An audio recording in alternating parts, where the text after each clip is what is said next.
Hello fellow Krieg players and Warhammer 40k enthusiasts. Today the Warhammer community website has just posted a new update for the Death Korps of Krieg in the new Imperial Armor Compendium, so we're going to take a look at the units that they showcased and the general changes that they're going to be making. So the first general army change is that we now have access to everything in the Astra Militarum Codex. So Manticores was something that we couldn't take that will be very useful. Bulgrins, Tech Priest Engine Seers. We'll get access to Psychic support now. So overall, that's going to be a pretty big army change and let us field a lot more of the competitive options. Alright, so let's go ahead and take a look at this new Engineer datasheet. So first, as far as stat lines for the Engineer Weapons Team, and Watchmaster go, the only thing that has changed is that their weapon skill is now 4+ instead of 3+. Let's take a look at the weapons. The Engineer Shotgun is a range 12 inches, type Assault 3, Strength 4, AP 0, Damage 1 weapon. The Mole Launcher is 24 inches, Heavy D6, Strength 5, AP -1, Damage 1, with the Blast ability, and this weapon can target units that are not visible to the bearer. And lastly, Gas Bombs. These are a range 6 inches, Grenade D6, Strength 2, AP -2, Damage 1. They have the Blast ability, and each time an attack is made with this weapon, a wound roll of 2+ is always successful unless the target is a vehicle or Titanic unit. In addition to this, they also have two abilities. The first one, Sappers, says, during deployment, if every model in this unit has this ability, then you can set up this unit underground instead of setting it up on the battlefield. If you do, then in the reinforcement step of one of your movement phases, you can set up this unit anywhere on the battlefield that is more than 9 inches away from any enemy models. And the second is Engineer Weapons Team. For the purposes of determining transport capacity, an Engineer Weapons Team is considered to be a heavy weapons team. So let's now compare the changes in weapons between the old datasheet and the new datasheet. The Krieg Combat Shotgun, which is from the old datasheet, had two profiles.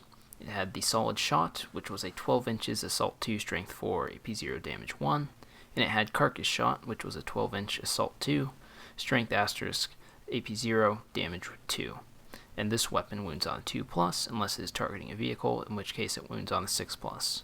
On a hit roll of 1, the bearer is slain after all the weapon shots have been resolved. The new Krieg Combat Shotgun, which is now called an Engineer Shotgun, is Assault 3, Strength 4, AP 0, Damage 1. So essentially you've lost Carcass Shot, but you've gained an extra shot in the Solid Shot form. The Mole Launcher on the old datasheet is the same base stat line, 24 inches, Heavy D6, Strength 5, AP -1, Damage 1. However, it did lose the second ability, which is that if the weapon inflicts any unsaved wounds on an enemy unit, that enemy unit cannot advance in its movement phase unless it can fly. That is no longer on the new datasheet, so we lost out on that. However, both can still target units that are not visible to the bearer. Now, the gas bombs have changed quite a bit. So the old acid gas bombs were a 6-inch Grenade 1, Strength Asterisk, AP -2, Damage D3 weapon, and this weapon wounds on a 2+ unless it is targeting a vehicle, in which case it wounds on a 6+. The new one, however, is a Grenade D6, Strength 2, AP -2, Damage 1. Still at the same 6-inch range as well. As the Blast ability, and each time an attack is made with this weapon, a wound roll of 2+ is always successful unless the target is a vehicle or Titanic unit. So now we'll go ahead and look at some math between both these weapon swaps for the Engineer Shotgun and the Gas Bombs. Alright, so now we are going to go ahead and take a look at the old gas grenade versus the new gas grenade. So here we have it mathed out against a Primaris or Firstborn Marine, so it's typical toughness 4, 2 wound, 3 up save model. And keep in mind that the new gas grenade has blast, and we are not going to be counting for that. So as you can tell, with one new gas grenade, you are averaging 3.5 shots with a total of 1.3 damage, and the old gas grenade is again a single shot with 0.74 damage. I've then compared it here with the Grenadier's stratagem on a 5-man unit. 5 new gas grenades is 17.5 shots with 3.24 dead Marines. 5 old gas grenades is 5 shots with 1 dead Marine. Okay, so now we're going to take a look at the new shotgun versus the two profiles on the old Krieg combat shotgun. So, obviously the new shotgun puts out 3 shots, the old shotgun in solid mode puts out 2 shots, and then the carcass mode on the old shotgun puts out 2 shots. So if we look just from a single engineer against a Primaris or Firstborn Marine, you're looking from the new shotgun at 0.33 damage, the old shotgun in solid mode at 0.22 damage, and the old shotgun in carcass mode at 0.74 damage. On a 5-man unit, you have 5 shotguns, so 15 shots and 1.67 damage. 5 old shotguns in solid mode is 1.11 damage. And 5 old shotguns in carcass mode is going to be 10 shots and 3.70 damage. Essentially, the only one that's going to kill a Marine is the carcass mode. Essentially, the new shotgun will outperform the solid fire mode because it's just a higher number of shots with the same profile. Carcass fire mode is superior against Marine equivalents, and the new shotgun outperforms carcass fire and the old solid fire against guard equivalents. In addition to the engineer's datasheets, we also got to look at some new Death Rider special rules and their new weapon profiles. So augmented mount has been updated, and it now reads, each time this model in this unit would lose a wound, roll 1d6. On a 5+, that wound is not lost. This is a pretty significant buff given that the old augmented mount only worked against weapons that were strength 4 or less, so you now essentially just have a 5+ feel no pain on the whole unit.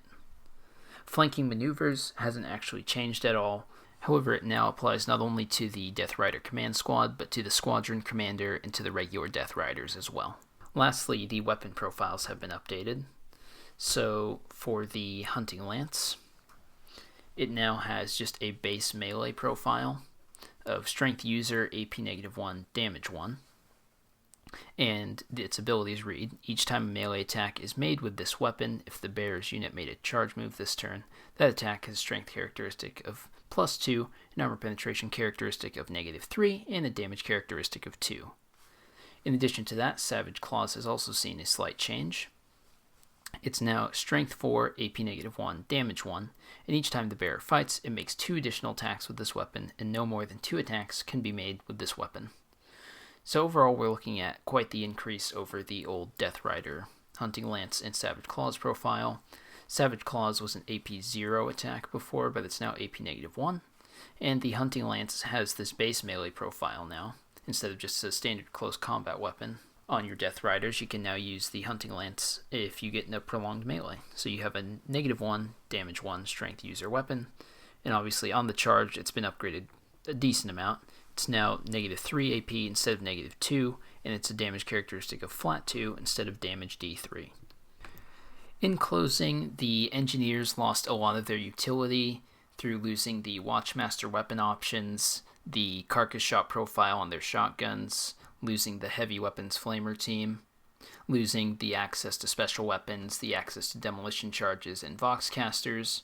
However, in return, they got a much better acid gas grenade and a slightly increased profile on the solid shot form.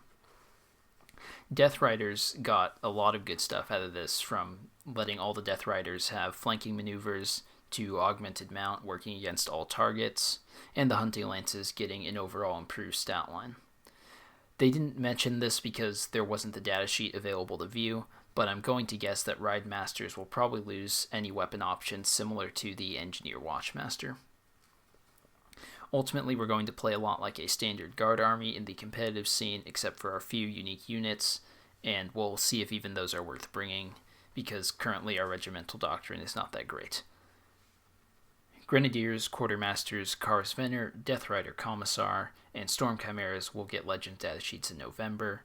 They, however, did not give a statement regarding Centaurs, Gorgons, or any other Forge World Astra Militarum units that are going to Legends. Thank you very much for watching, and I'll see you next time.